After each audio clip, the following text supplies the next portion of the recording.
Nous revoilà pour la correction des phrases. Première phrase, quels que soient les statuts, on travaille ensemble, on lutte ensemble. Ici, l'erreur est sur quel que soit. En effet, on aurait dû écrire quel pluriel que soit au pluriel. Dans cette phrase, du fait de l'utilisation de la structure quel que, on a une inversion sujet-verbe. Donc notre verbe c'est soit, notre sujet c'est les statuts. Donc les statuts étant au pluriel, il faut que soit au pluriel. Et quel s'accorde également avec notre sujet, puisque quel se rapporte au statut, et donc il aurait fallu mettre un S. Quel est synonyme de n'importe quel, on l'accorde, quels que soient les statuts. Si le sujet avait été féminin pluriel, on aurait dit quelles que soient les chances de réussite. Chance, féminin pluriel, quel, 2 L, E, S. D'accord? Donc, quelles que soient les chances de réussite du projet, nous le mènerons jusqu'au bout. Si le sujet avait été masculin singulier, quel que soit ton choix, je te soutiendrai. Quel, Q-U-E-L. Soit, S-O-I-T, puisqu'il s'agit d'un choix singulier. Si le sujet avait été féminin singulier, quelle que soit ta décision, quel, Q-U-E-2-L-E, soit encore au singulier. Décision étant au féminin singulier. Et enfin, quels que soient les statuts, donc, on en revient à notre phrase de base, nous avons un sujet qui est masculin pluriel, donc notre verbe se conjugue au pluriel, et quel s'accorde également. Donc, quels que soient les statuts, on travaille ensemble, on lutte ensemble.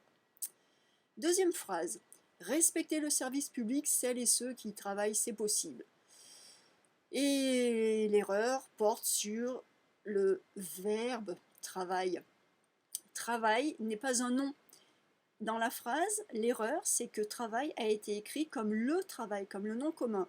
Mais en fait, ici, il s'agit du verbe conjugué au présent de l'indicatif.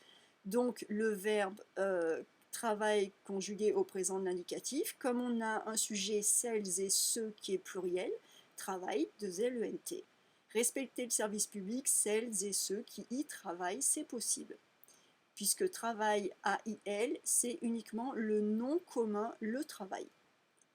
La troisième phrase, nous affirmons que la mairie de Grenoble a toute latitude en tant qu'employeur pour traiter tout autrement nos collègues qui sont ses personnels.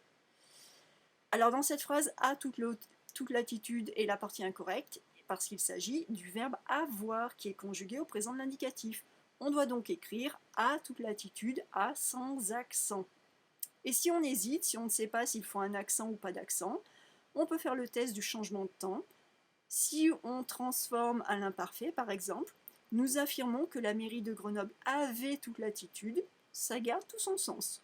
On peut le mettre au passé composé. Nous affirmons que la mairie de Grenoble a eu toute latitude, ça garde également tout son sens.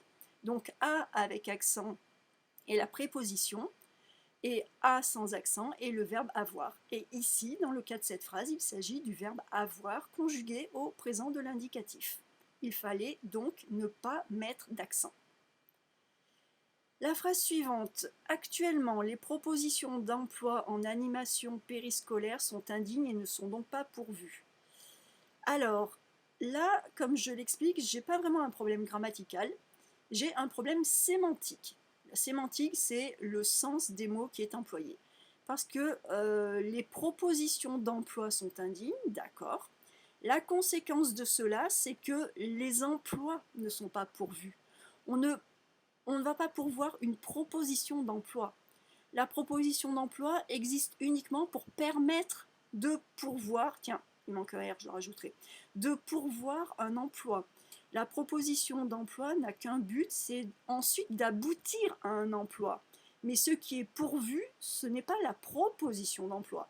La proposition d'emploi est faite et l'emploi est pourvu. Donc là, il y a une petite incorrection à propos des propositions d'emploi qui ne sont pas pourvues. Non, non, les propositions d'emploi sont faites et les emplois ne sont pas pourvus. La phrase suivante, nous exigeons que nos collègues soient entendus et respectés, que la mairie sorte du déni et de la communication pour passer enfin aux actes et rendre concrètes les valeurs qu'elle affiche sur l'appelant politique. Donc tout à l'heure, en fait, dans la lecture de l'énoncé, dans la lecture de l'article de blog, je vous ai un peu donné la réponse, puisque je me suis trompée, emportée dans mon élan, j'ai lu sur le plan politique, alors qu'en fait, effectivement, ils ont fait, je pense que c'est plutôt une faute de frappe, ils ont écrit la plan politique, or plan est masculin, le plan politique. Et enfin, la phrase « Seule la lutte paye, soutenons nos collègues car leur combat est le nôtre », alors là, le nôtre doit s'écrire le nôtre au accent circonflexe, parce qu'il s'agit d'un pronom complément. Il n'y a que le pronom personnel possessif, par exemple c'est notre chapeau, ou notre chat, notre chien est joli, notre fils est très bien élevé. Le pronom personnel possessif s'écrit sans accent circonflexe. Mais lorsqu'il s'agit de le, notre, du pronom complément, alors il faut mettre un accent circonflexe. Si vous hésitez, vous pouvez transformer la phrase à la première personne du singulier, ça pourra vous aider, parce qu'à la première personne du singulier, le pronom personnel et le pronom complément sont très différents. Donc par exemple, ce combat est le nôtre, au singulier, ça va donner ce combat est le mien. C'est notre chien, c'est mon chien. Donc souvenez-vous, notre pronom possessif, pronom personnel possessif au pluriel correspond à mon au singulier.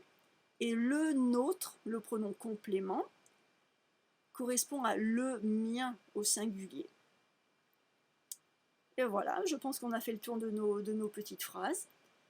Donc j'espère que cela a pu vous aider à comprendre ou à réviser certaines choses en français.